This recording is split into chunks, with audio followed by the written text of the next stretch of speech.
Hi everyone, welcome to study IAS. और आज की हमारी क्लास का टॉपिक है महात्मा ज्योतिबा फुले। तो देखिए, महात्मा ज्योतिबा फुले के बारे में आप लोग जानते होंगे। He was a social reformer. हमारे इंडियन फ्रीडम स्ट्रगल में यहाँ पर काफ़ी इम्पोर्टेंट व्यक्ति हैं ये एक सोशल रिफॉर्मर थे। अब देखिए, अप्रैल 11 को यहाँ पर हम लोग हर वर्ष सेलिब्रेट करते हैं ज्योतिबा फूले जयंती। ठीक है, तो इनकी यहाँ पर इनका जन्म हुआ था 11 अप्रैल 1827 को और इनकी मृत्यु हुई थी 28 नवंबर 1890 में। ठीक है, तो ये चीज़ का आप लोग यहाँ पर ध्यान रखना कि हम लोग हर वर्ष के 11 तारीख को ज्योतिबा फूले जयंती मनाया करते हैं। देखिए, अगर हम इनके बारे में और जानकारी लें तो इनका नाम ज्योतिराव ज्योतिबा गोविंदराव फूले है। ये एक इंडियन राइटर थे, सोशल एक्टिविस्ट थे, थिंकर थे और एंटी कास्ट सोशल रिफॉर्मर थे, जिनका जन्म जो था वो सतारा डिस्ट्रिक्ट में हुआ था, महाराष्ट्र के 1827 में। महात्मा गांधी जी द्वारा इनको टाइटल मिला था महाराष्ट्रियन सोशल एक्टिविस्ट विठल राव कृष्णाजी वांडेकर इन 1888। अब इसके बाद यहाँ पर ये बिलीव करते थे that he is to be the first Hindu जिसने स्टार्ट किया था यहाँ पर एक orphanage for the unfortunate children. तो यहाँ पर अगर देखा जाए एक सोशल एक्टिविस्ट थे, ठीक है, जिस बेसिस पे यहाँ पर जो बच्चे अनाथ थे या परेशान थे, कास्ट बेसिस पे भी ये काफ़ी लड़े हैं। ठीक है, हमेशा ये एंटी कास्ट रहे हैं कि भाई caste system is always wrong, जिस तरीके का हम यहाँ पर व्यवहार करते हैं लोअर कास्ट के लोगों के साथ। और साथ ही साथ ये यहाँ पर इन्होंने अनाथालय भी स्टार्ट किया था। तो ये पहले हिंदू थे जिन्होंने अनाथालय स्टार्ट किया था अनफॉर्चुनेट यानी कि जो गरीब बच्चे हैं उनके लिए, ठीक है, जिनके माँ बाप नहीं हैं उन बच्चों के लिए। इसके बाद देखिए, अनअकैडमी आप लोगों के लिए लेकर आया है अनलॉक 20%। बेसिकली यहाँ पर अगर आप लोग अनअकैडमी का सब्सक्रिप्शन लेते हो तो अभी आपको मिल जाएगा 20% का डिस्काउंट। कोड का इस्तेमाल करना नहीं भूलना, AMS लाइव। जब भी आप इस कोड का यूज़ करते हो आपको मिल जाएगा 20% का डिस्काउंट। ओके, ऑफर जो है वो लिमिटेड पीरियड तक के लिए है, यहाँ पर 14 अप्रैल तक के लिए है, तो जल्दी से जल्दी एनरोल कर लो। इसके बाद अनअकैडमी आरंभ बैच लेकर आया है, इसमें एनरोल कर सकते हैं। फाउंडेशन बैच है, ठीक है, देन फाउंडेशन सक्सेस प्रोग्राम है आप लोगों के लिए, और साथ ही साथ यहाँ पर है ऑफलाइन ऑप्शनल सेंटर।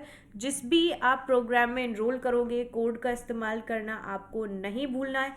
जब भी आप इस कोड का यूज़ करोगे यहाँ पर तो आपको मिल जाएगा 10% का डिस्काउंट। कोड क्या है? AMS live. ओके, चलिए, तो देखिए मेजर कंट्रीब्यूशन क्या रहता है इनका महिलाओं के एम्पावरमेंट के लिए।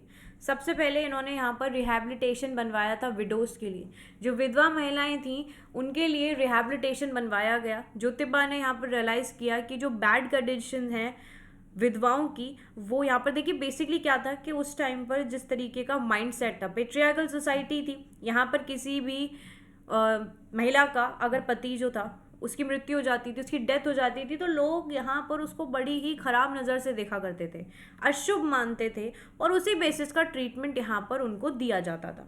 अब इस वजह से जिस तरीके की कंडीशंस इन्होंने यहाँ पर विधवाओं की देखी, उस बेसिस पर इन लोगों ने क्या किया, इन्होंने इस्टेब्लिश किया एक आश्रम, जितनी भी यंग विडोज़ थी। इवेंचुअली ये यहाँ पर बन गए उनके advocate of the idea of window remarriage. यहाँ पर इनके द्वारा विडो रीमैरिज को काफ़ी ज़्यादा प्रचलित किया गया कि भाई जितनी भी यंग बच्चे हैं, देखो पहले क्या होता था कि छोटी छोटी बच्चियों की यहाँ पर शादी करा देते थे, चाइल्ड मैरिज हो जाती थी। अब उन बच्चियों के यहाँ पर मान लीजिए कोई 18-19 साल की लड़की है, उसके पति की मृत्यु हो गई यहाँ पर, अब उसका बाकी का जीवन विधवाओं की तरह बिताने का कोई मतलब तो नहीं है। इतनी यंग है, वो यहाँ पर दोबारा शादी कर सकती है, अपना घर दोबारा से बसा सकती है, और ये उसकी अपनी खुद की चॉइस भी होनी चाहिए। पहले क्या होता था कि लड़कियों की जितनी भी चॉइसेस होती थी वो सिर्फ और सिर्फ यहाँ पर या तो उनके पिता या उनके भाई या उनके पति के हाथ में होती थी, which was totally wrong, because every one is born over your, जिसको यहाँ पर इक्वल राइट्स मिलने चाहिए, इक्वलिटी मिलनी चाहिए, किसी के भी हाथ में किसी की भी बागडोर नहीं होनी चाहिए। दूसरा यहाँ पर किस्सा है आपका इन्फेंटिसाइड प्रिवेंशन। देखिए छोटी छोटी बच्चियाँ होती थी, उनको यहाँ पर मार दिया जाता था क्योंकि लड़कियां हैं, है ना। तो उसको भी यहाँ पर इन्होंने प्रिवेंट किया। इनका जो अनाथालय था इसको इस्टेब्लिश किया गया था in an attempt to reduce the rate of infanticide. Along with his long time friend Sadashiv Ballal Govande और सावित्री बाई जो थी, इन्होंने स्टार्ट किया था इन्फेंटिसाइड प्रिवेंशन सेंटर। महिलाओं की एजुकेशन के लिए भी इन्होंने काफ़ी वर्क किया। इनकी जो वाइफ थी सावित्री बाई, उन्होंने यहाँ पर अपने घर पर ही लोगों को एजुकेट करना स्टार्ट किया।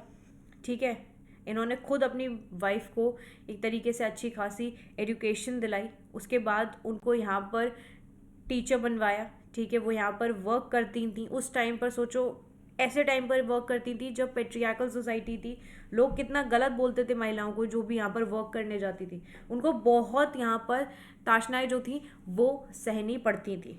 So at home he began educating his wife Savitri Bai and he opened a girls school in 1848।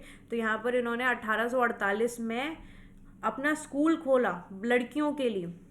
कोई भी टीचर यहाँ पर इन स्कूल में वर्क करने की कोशिश भी नहीं कर रहा था। No teacher dare to work in a school जहाँ पर अनटचेबल जो थे वह जिनको यहाँ पर पढ़ाई कराई जा रही थी। मतलब उस टाइम पर क्या था ना कि अगर आप अनटचेबल्स के पास भी जाते हो कुछ भी ऐसी मतलब माइंड सेट था, तो यानी कि आप दूषित हो जाओगे, या फिर बाकी की जो सोसाइटी के जो अपर कास्ट के वो जो धर्मात्मा बने बैठे थे ना, वो यहाँ पर उनको परेशान किया करते थे।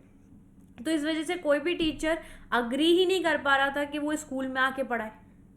अब 1851 में ज्योतिबा ने एस्टैब्लिश किया था girls school and he asked his wife कि आप यहाँ पर इन बच्चियों को पढ़ाओगी। Later he opened 2 more schools for the girls and an indigenous school for the lower caste, especially for Mahars and Mangs। जो माहर और मांग जो आपकी कास्ट रहती है उनके लिए इन्होंने एक सेपरेट स्कूल यहाँ पर बनवाया। और इसी तरीके से इन्होंने इस चीज़ को प्रायोरिटाइज किया कि देखिए महिला को एजुकेशन मिलना बहुत ज़रूरी है, उनको अपने पैरों पे खड़ा होना बहुत ज़रूरी है। आज भी हमारे देश में कई ऐसी महिलाएं हैं जिन्हें अपने राइट्स के बारे में अभी भी नहीं पता है। बहुत सारी चीज़ें अभी भी नहीं पता। बहुत सारे ऐसे क्षेत्र होंगे जहाँ पर अभी भी महिलाओं को वही पिछड़ापन सहना पड़ता है। तो हर वो महिला को यहाँ पर अपने लिए आगे बढ़ना ज़रूरी है। ठीक है, चलिए इसके बाद major contribution for rights of untouchable क्या रहा इनका। देखिए ज्योतिराव ने कंडेम किया था कि जो ऑर्थोडॉक्स ब्राह्मण्स हैं या फिर जो अपर कास्ट के जो ये लोग हैं इन सो दे ही कैंपेन्ड अगेंस्ट दी जो आपका ये अथॉरिटेरियनिज्म था इसके खिलाफ यहाँ पर उन्होंने कैंपेन किया ऑफ द अपर कास्ट, है ना। और यहाँ पर इन्होंने एक तरीके से अर्ज किया पीजन से, ठीक है, कि भाई यहाँ पर जिस तरीके के रिस्ट्रिक्शंस हैं, है ना, आपकी लोअर कास्ट के लिए उनको यहाँ पर हटाया जाए। 1868 में ज्योतिराव ने डिसाइड किया कि वो कंस्ट्रक्ट करेंगे common bathing tank outside his house to exhibit his embracing attitudes toward all human beings and wish to dine with everyone regardless of their caste।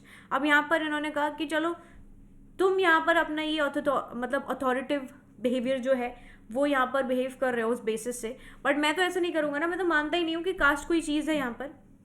सो 1868 में क्या करा इन्होंने कंस्ट्रक्ट करवाया एक कॉमन बेदिंग टैंक अपने घर के बाहर ही। वहाँ पर सब लोग यहाँ पर नहाने के लिए आते थे, ठीक है, क्योंकि कॉमन था, सब नहा सकते थे। उसके बाद इन्होंने क्या करा कि ये हर किसी के साथ बैठ के खाना खा लेते थे। उसकी कास्ट से उन्हें कोई मतलब नहीं था और होना भी नहीं चाहिए, क्योंकि कास्ट कौन सा आपके उनके हाथों में कुछ और चीज़ को यहाँ पर बांध देती है। जाहिर सी बात है उनके हाथ वही रहेंगे जो हमारे पास है, खून भी वैसा ही रहेगा, है ना। तो ज्योतिराव फूले जो थे, he was the first person to coin the term Dalit to apply all people considered lower caste and untouchables by the Brahmins। सत्य शोधक समाज जो था उसकी यहाँ पर establishment इनके द्वारा करी गई थी 1873 में। ज्योतिबा फूले फॉर्म किया था इन्होंने सत्य शोधक समाज, यानी कि society of seekers of truth, ठीक है, जो कि अंडरटुक करता था systematic deconstruction of existing beliefs and history only to reconstruct an equality promoting version. यहाँ पर इन्होंने कंडेम किया था वेदास को and the ancient holy scriptures of Hindu.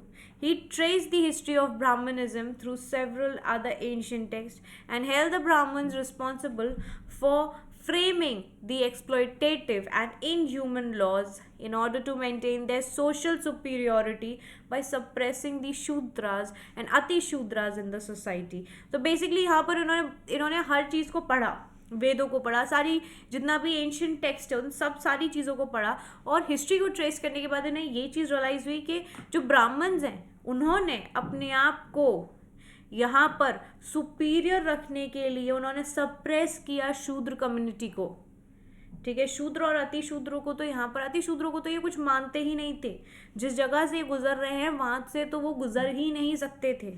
और यहाँ पर अगर देखा जाए सोसाइटी में हर किसी का रोल इज़ इम्पॉर्टेंट, क्योंकि जब भगवान ने सबको बना के भेजा है तो हम यहाँ पर भगवान नहीं बन सकते हैं।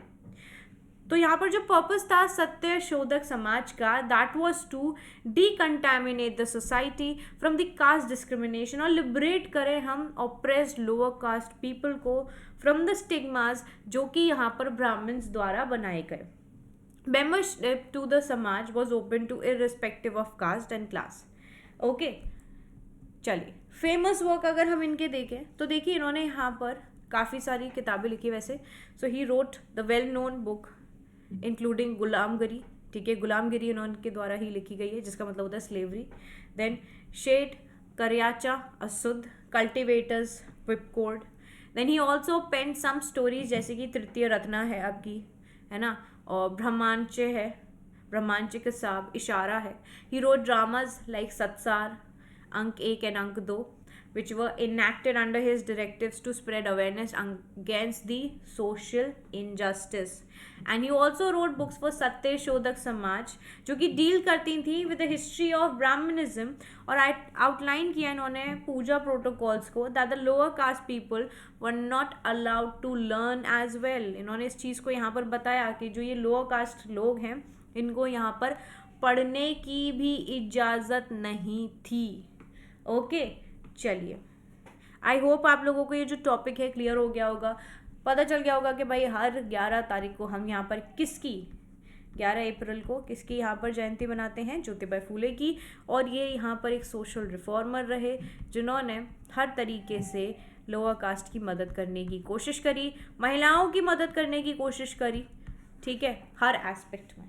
चलिए, सो आई होप आप लोगों को यहाँ पर वीडियो अच्छी लगी होगी। वीडियो अच्छी लगी है तो आप क्या करोगे, लाइक करोगे, शेयर करोगे इसको, और अगर आप चैनल पे बिल्कुल नए हो तो चैनल को सब्सक्राइब करना बिल्कुल नहीं भूलना। मैं आपसे मिलूंगी अगली वीडियो में, तब तक के लिए bye bye everyone, take care, have a wonderful day ahead, bye all of you.